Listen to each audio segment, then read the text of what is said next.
Today is November 24th.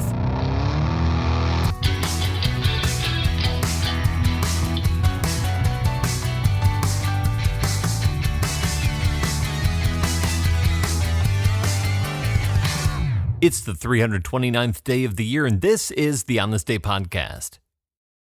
The FBI Scientific Crime Detection Laboratory officially opens on this day in 1932. When it opens, the crime lab is staffed by a grand total of 1 agent, Special Agent Charles Appel. He works in a single room with a borrowed microscope.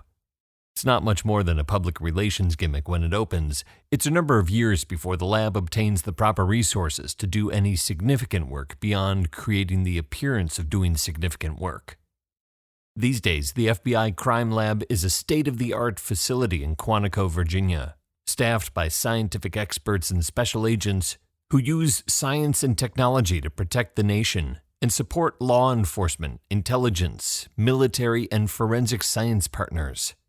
That is, at least according to their website. Who knows, maybe it's still 1 agent and a borrowed microscope with a top-notch website for a cover. Since its formation, the FBI Crime Lab has consulted in the analysis of evidence for the highest of profile cases, federal and local, domestic and international. And one of the more confounding cases Crime Lab investigators try to crack is that of the well-dressed man who hijacks a plane, demands $200,000 and a parachute, and jumps out of the back of the plane into the night sky somewhere between Seattle and Reno, Nevada, on this day in 1971. He calls himself Dan Cooper, but in the media's never-ending haste to be the first to bring you the news, his name is incorrectly reported as D.B. Cooper, when reporter James Long confuses the name of an eliminated suspect, D.B. Cooper, with the alias given by the perpetrator when he purchases his plane ticket, Dan Cooper. So D.B. Cooper it is. Cooper carries an attaché case with him when he purchases his ticket in Portland on this day. He pays for his ticket with cash, $20, about an hour or so before the flight, because that's what you did back then. He's dressed in a dark suit with a white shirt and a black tie when he boards Northwest Orient Airlines Flight 305 for the short half-hour hop up to Seattle, Washington. As soon as the flight takes off, he orders a bourbon and soda and hands a note to the stewardess. That's what you called flight attendants back then. The note indicates the man has a bomb in his briefcase. He cracks the briefcase open just a bit to reveal a mess of wires and some red cylinders. The stunned stewardess conveys his demands to the pilots. He wants $200,000 in $20 bills and 4 parachutes. The crew, in turn, conveys his demands to the ground and then circle above Seattle-Tacoma Airport for a couple hours, telling the rest of the passengers the delay is due to a minor mechanical difficulty. As Flight 305 circles over Seattle, Cooper calmly orders another drink and pays his tab. Down on the ground, the FBI has been brought in to take the lead. They assemble the ransom payment that Northwest Orient's president has agreed to pay. And they track down 4 parachutes from a nearby skydiving school. Within just a couple of hours, the FBI notifies the aircrew that the demands have been met. The plane lands at SeaTac nearly 3 hours after taking off from Portland.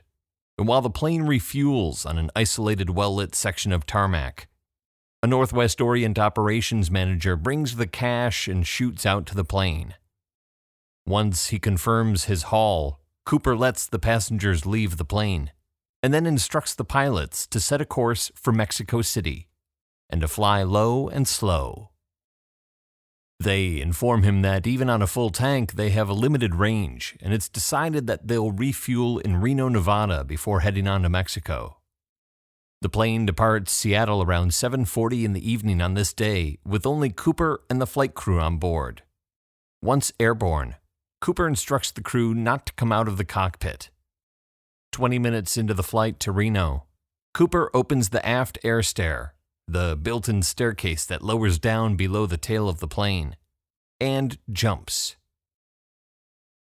The FBI launches what will be one of their longest-running investigations ever, called NORJAC, for Northwest Skyjacking. Initially, investigators believed Cooper to be an experienced skydiver, maybe even ex-military. But as the years go on, they change their minds. November 24th, 1971 is a rainy night in Washington state. It's pitch black out, raining, heavy winds, and he's only wearing a suit, trench coat, and loafers. No experienced skydiver in the right mind would jump under those conditions. Well, maybe they would if they were on the verge of pulling off the perfect crime. But still, it's risky, jumping into a northwestern winter night over some of the most rugged and unforgiving wilderness in Washington, with a parachute you can't steer, decked out in a suit and dress shoes. After he jumps on this day, Cooper is never heard from again.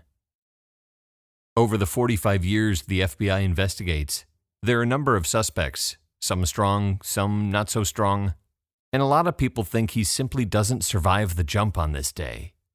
In 1980, an 8-year-old boy finds some of the cash on the Columbia River, $5,800 of it. The serial numbers trace back to the stash of bills handed over in the ransom payment. But after that, there's nothing else.